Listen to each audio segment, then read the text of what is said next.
Here in East Texas, it's an event designed to teach children about safety and prevent injuries that could end in a hospital visit. Nearly 1,000 people registered and attended Woodland Heights Hospital's annual Super Safety Saturday. Our Olivia Hartpence was there and brings us more tonight on how you can help keep your own family safe. Summer break around the corner, kids will have more time on their hands and more energy for activities. In turn, there becomes an increased need for safety awareness. Bennett is the Emergency Services Director for Woodland Heights Hospital. He says they see a lot of preventable injuries from children. It's why he says events like Super Safety Saturday are so important. Here we'll have a kid, they come to our ER, has an injury from falling off a bike.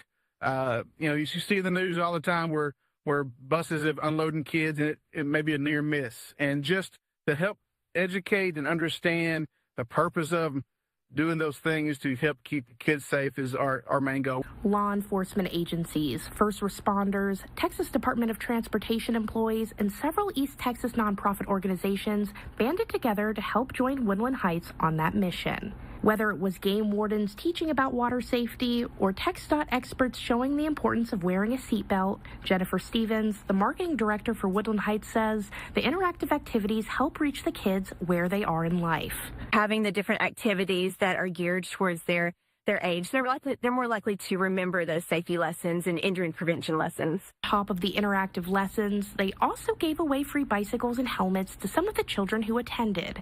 Their goal, to come together as a community and help kids be safe when having fun over the summer. It is just about educating and a community efforts from everybody. So we appreciate everybody who's helped. Olivia Hartpence, East Texas News Weekend. And Stevens says this marked their 5th year to host the event, and they plan to continue hosting it in the years ahead.